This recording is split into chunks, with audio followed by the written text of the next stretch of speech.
প্ৰথম শব্দটো লৈছো আজি এনাৰ্কি, যেটো আমি এটো ওয়াৰ্ড নাম্বাৰ 1 ইয়াত লৈছো। এই শব্দটো হৈছে এনাৰ্কি। এই এনাৰ্কি ওয়াৰ্ডটোৰ অৰ্থাৎ এনাৰ্কি শব্দটোৰ অসমীয়া মিনিংটো হৈছে অৰাজকতা বা অস্থিৰতা। এটা অৰাজকতাটো আমি ইংৰাজীত কেনেকৈ এক্সপ্লেইন কৰিম এনাৰ্কি? এইটো আমি এক্সপ্লেইন কৰিম a system where যত এনেকুৱা এটা system where there is no government। এনাৰ্কিয়ে এনেকুৱা এটা সিস্টেমক বুজায় যেটো সিস্টেমত কোনো ধৰণৰ গভৰ্নমেন্ট নাথাকে, অৰ্থাৎ সৰকাৰ নাথাকিলে বা সুপ্ৰিম লিডাৰ নাথাকিলে সৰকাৰ নাথাকিলে বা দেশখন চলোৱা বা এটা অঞ্চল চলোৱা যেতিয়া কোনো মানুহ নাথাকে, তেতিয়া যেটো পৰিবেশৰ সৃষ্টি হ'ব, কোনো যদি চলোৱা মানুহ নাথাকে, লিডাৰে নাথাকে,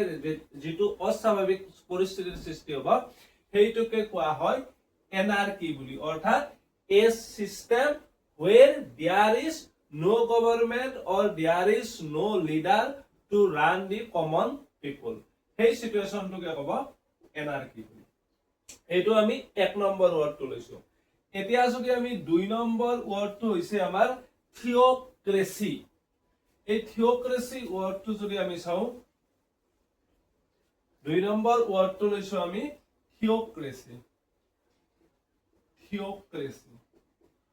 এই থিওক্ৰেসি শব্দটো মেইনলি এটা মানে ৰিলিজন ৰিলেটেড, এটা ধৰ্ম ৰিলেটেড শব্দ থিওক্ৰেসি। কিন্তু এক্স্যাক্টলি থিওক্ৰেসি কাক বুজাব? a system of government ruled by the priest, or আমি এনেকৈ ক'ব পাৰো a system controlled by the priest। এটা জাস্ট সিম্পল এক্সপ্লেনেশন যে থিওক্ৰেসি সেইটো সিস্টেমক বুজাব যেটো সিস্টেম মেইনলি কোনে চলাব? প্ৰিস্ট বিলাকে চলাব, অৰ্থাৎ সেইসকল ব্যক্তিয়ে চলাব যিসকল ব্যক্তিয়ে ৰিলিজনৰ লগত জড়িত হৈ থাকে, ধৰ্মৰ লগত জড়িত হৈ থাকে। ৰিলিজনৰ লগত জড়িত হৈ থকা ব্যক্তিয়ে যেতিয়া এটা সিস্টেম চলায়, সেই সিস্টেমটোক কোৱা হয় থিওক্ৰেসি। এনাৰ্কি আছিল এনেকুৱা এটা সিস্টেম য'ত কোনো গভৰ্নমেন্টে নাথাকে, য'ত কোনো লিডাৰছে নাথাকে। And theocracy is a system ruled by the priest। আৰু theocracy এনেকুৱা এটা সিস্টেম যেটো সিস্টেম মেইনলি ধৰ্মৰ লগত জড়িত ব্যক্তি বিলাকে চলায়, যিবিলাকে ৰিলিজনৰ লগত জড়িত ব্যক্তি। নেক্সট ইয়াৰ লগত যদি আমি থাৰ্ডৰ যেটো ওয়াৰ্ড আছে এই ওয়াৰ্ডটো চাও, এই ওয়াৰ্ডটো হৈছে প্লুটোক্ৰেসি। এটা আছিল এনাৰ্কি, থিওক্ৰেসি, প্লুটোক্ৰেসি। প্লুটোক্ৰেসি এনেকুৱা এটা সিস্টেম থিওক্ৰেসি যেনেকৈ প্ৰিস্ট বিলাকে চলায়, প্লুটোক্ৰেসি সেইটো সিস্টেম যেটো সিস্টেম মেইনলি ৰিচ বিলাকে চলায়, যেটো সিস্টেম মেইনলি সোসাইটি বা কাউন্ট্ৰিখনৰ ৰিচ পিপল বিলাকে কন্ট্ৰোল কৰে, তেতিয়া সেই সিস্টেমটো কোৱা হয় প্লুটোক্ৰেসি। গতিকে থিওক্ৰেসি ৰুল বাই দি প্ৰিস্ট আৰু প্লুটোক্ৰেসি এনেকুৱা এটা সিস্টেম যেটো সিস্টেমত মেইনলি সেই কাউন্ট্ৰি বা সেই সোসাইটিখনৰ যিখিনি ধনী ব্যক্তি আছে, ৰিচ পাৰ্সন আছে, সেই ৰিচ পাৰ্সন খিনিয়ে মানে গভৰ্নমেন্ট কন্ট্ৰোল কৰে বা সোসাইটি কন্ট্ৰোল কৰে, তেতিয়া সেইটো প্লুটোক্ৰেসি বুলি কোৱা হ'ব। নেক্সট আমাৰ 4 নম্বৰত যেটো ওয়াৰ্ড আছে, সেই 4 নম্বৰত থকা ওয়াৰ্ডটো হৈছে হাইড্ৰোফোবিয়া। এইটো 4 নম্বৰত ওয়াৰ্ড। আৰু 4 নম্বৰ ওয়াৰ্ডটো আমি লৈছো হাইড্ৰোফোবিয়া। এইটো একদম simple. Hydro to related water and phobia means fear। hydro related to water, phobia means fear। গতিকে hydrophobia means fear of water। fear of water means যিয়ে পানীক ভয় কৰে বা যিয়ে পানীত নামিবলৈ ভয় কৰে বা পানীত সাঁতুৰিব ভয় কৰে, মানে যেটো water related প্ৰতি যাৰ এটা মানে ফিয়াৰ আছে, সেইটো কোৱা হয় হাইড্ৰোফোবিয়া, ফিয়াৰ অফ ৱাটাৰ। নেক্সট এটা আছে কমন সিম্পল যেটো আমাৰ ইউজ হৈয়ে থাকে, সেইটো হৈছে সাইকোলজি। সাইকোলজি আৰু যেটো ওয়াৰ্ড আমি লৈছো 5 নম্বৰত এই সাইকোলজি ওয়াৰ্ডটোৱে কি বুজায় সাইকোলজি ওয়াৰ্ডটোৱে মেইনলি বুজাব স্টাডি অফ হিউম্যান মাইন্ড বা স্টাডি অফ হিউম্যান মাইন্ডটোৱে হৈছে স্টাডি অফ হিউম্যান মাইন্ড বা knowing of human mind মানে human mind মানুহৰ মনটোৱে কেনে ধৰণৰ আচৰণ কৰে মনৰ যিখিনি মানে characteristics সেই characteristics খিনি যেটা স্টাডি কৰা হয় সেই পাৰ্টটোৱে হৈছে psychology study of human mind next আমি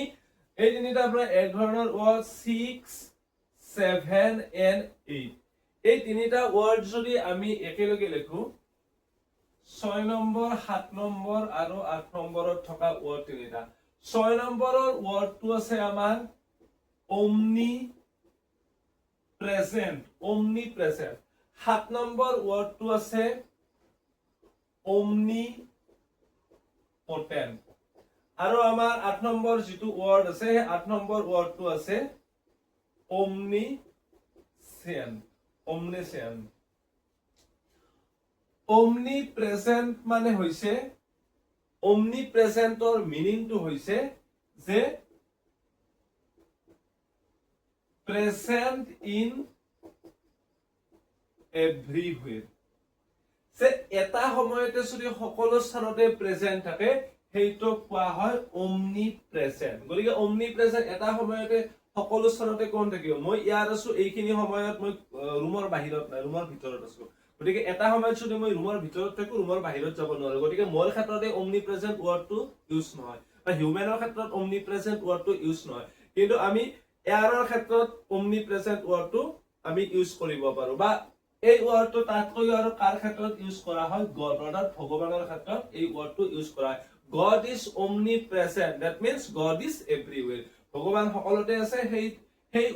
কাৰণে কোৱা হয় God is omnipresent মানে সকলো স্থানতে আছে সকলো স্থানত থাকিলে omnipresent নেক্সট আছে omnipotent omnipotentor অইন এটা মানে সিমিলার ওয়ার্ড হৈছে almighty means সৰ্বশক্তিমান হেতু কোৱা হয় omnipotent one who is supreme powerful এনেকুৱা এটা তত্ত্ব যেটো তত্ত্ব সৰ্বশক্তিমান সকলোতকৈ বেছি শক্তিশালী আৰু সেই তত্ত্বটোকে কোৱা হয় omnipotent আৰু এইটো ভগৱানৰ ক্ষেত্ৰতে ইউজ কৰা হয় কাৰণ কোৱা হয় যে God is omnipotent or God is almighty ভগৱানৰ ক্ষেত্ৰতে এই ওয়াৰ্ডটো ইউজ কৰা হয় আৰু তাৰ পিছত এটা ওয়ার্ড আছে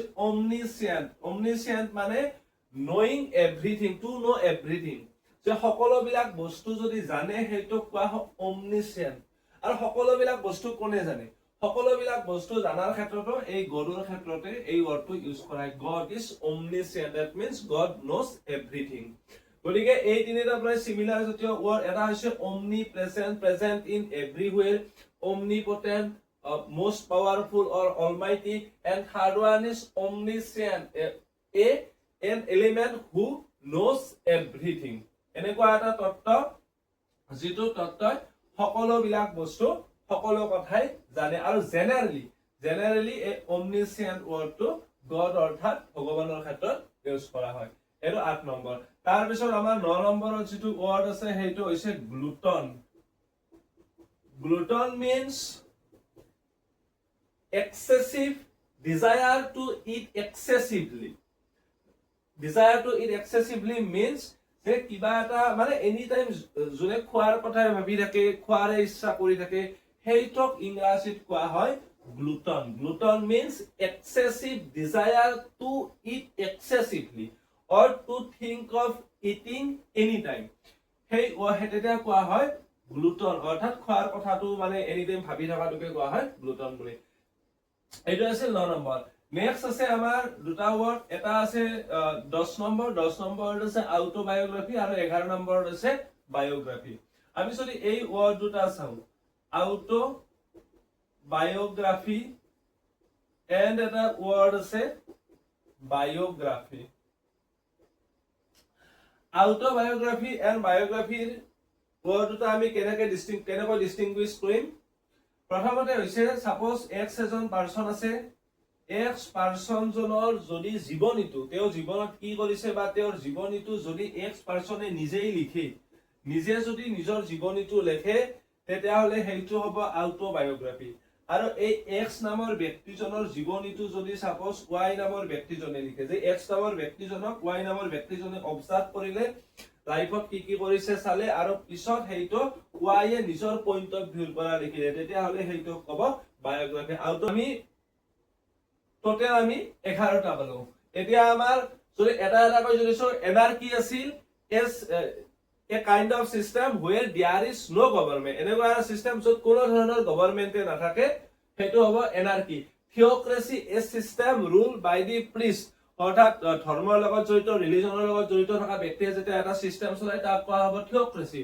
নেক্সট আছিল plutocracy plutocracy is a system rule by the rich class of the society যেতিয়া সমাজৰ ধনী শ্ৰেণীটোৱে সিস্টেম এটা চলাই সিস্টেম এটা কন্ট্ৰোল কৰে তাক কোৱা হয় প্লুটোক্ৰেসি নেক্সট হাইড্ৰোফোবিয়া হাইড্ৰোফোবিয়া আছিল ফেয়াৰ অফ ওয়াটাৰ যেটা পানীক ভয় কৰে পানীৰ প্ৰতি যাৰ ভয় আছে সেইটো কোৱা হ'ব হাইড্ৰোফোবিয়া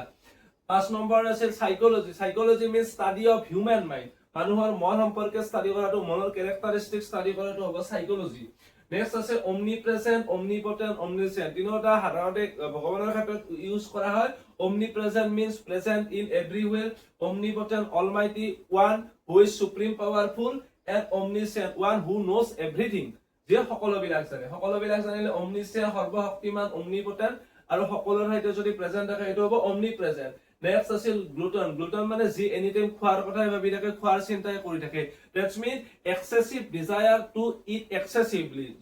যথেষ্ট পৰিমাণে খোৱাৰ কথাটো ভাবি থাকিলে সেইটো হ'ব গ্লুটন তাৰ পাছত আছে অটোবায়োগ্ৰাফি এণ্ড বায়োগ্ৰাফি নিজৰ জীৱনীটো নিজে লিখিলে সেইটো হ'ব অটোবায়োগ্ৰাফি আৰু বেলেগৰ জীৱনীটো যদি বেলেগ এজনে লিখে সেইটো হ'ব বায়োগ্ৰাফি গতিকে টোটেল আমি পাৰ্ট 2 11টা আমি ওয়ান ওয়াৰ্ড সাবস্টিটিউশন চালো নেক্সট আমি পাৰ্ট 3 আনিম